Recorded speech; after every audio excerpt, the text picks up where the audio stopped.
this to me. This was correspondence about this event tonight. I'm so happy to hear about this event hosted by the Kwame Ture Society. In loving solidarity, Kikuya Shakur, the daughter of Assata Shakur. So,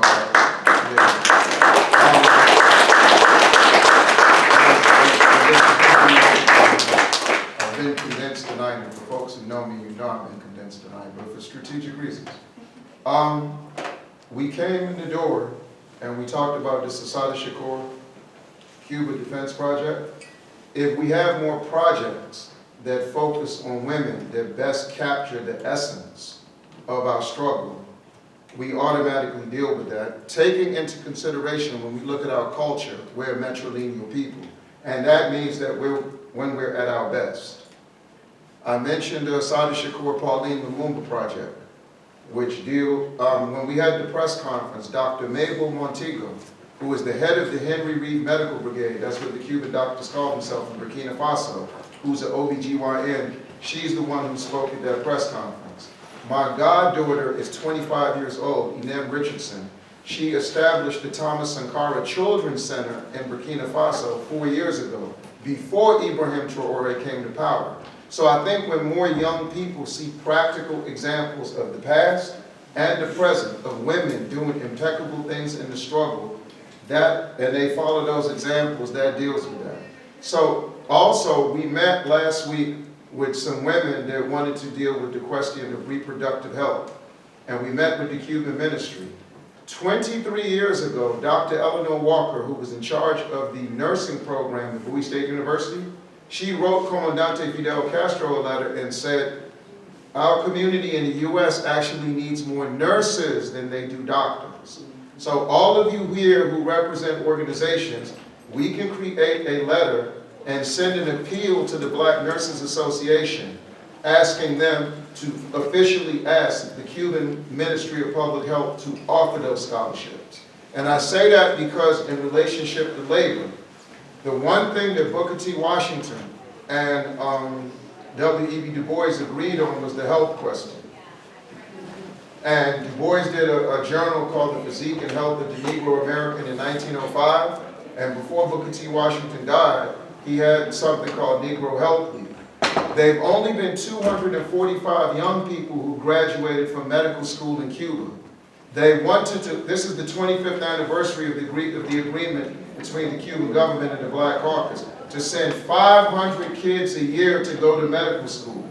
Our community should come together and deal with this, because if you think about it, diabetes is one of our main diseases, right? And if we go to all the cemeteries around here, most of the people under the grave, they're there because of diabetes, not because of police terrorism, not because of these other things. Cuba has developed the first treatment that prevents amputation of limbs.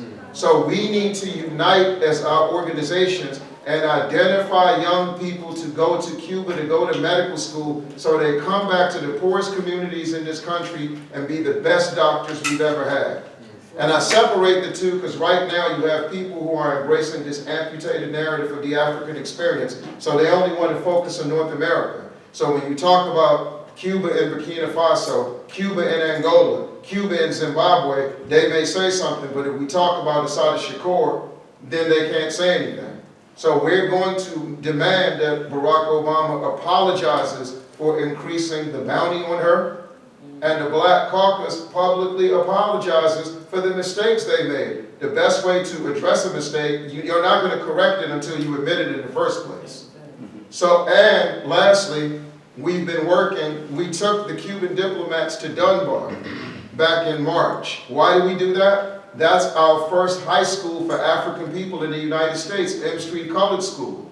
And it was an African named Benitez in Cuba who was at the forefront of the illiteracy campaign, who the CIA assassinated in Cuba. So we want Dunbar and Cuba to have a partnership. We're connecting them to Roosevelt. So these are practical things. So people go back and forth to Cuba, they come back, they don't make connections on the level that they should. Dealing with elected officials, keeping it Howard. Ras Baraka, the mayor of Newark, is the only mayor during the corona pandemic to allow his Health and Human Services Division to have a conversation with the Cuban Ministry of Public Health. So when Brother Malcolm talks about controlling the politics of your community, that's a practical example of that. So these are the type of things, and like we said, our children, you see them, some of them can draw. We're going to do a project with Casa del Cultura. Those are the Cuban children artists. And we're going to draw and create images of Patrice Lumumba, Malcolm X, and Frantz Fanon, because they've honored them in Cuba all year long. And 6 years ago, we wrote a play called 1925 about Patrice Lumumba, Malcolm X, and Fanon as children. Cuba's National Theater Ensemble, La Colmenita, is supposed to put that play on before the end of this year. So these are the practical things that we can do. We can talk about Cuba till we're blue in the face. We can travel to Cuba till our passports have no room for stamps. But if we don't come back here and develop projects, whether Africa is the concentration, the rest of the hemisphere is the concentration, at some point this is nothing but show and tell.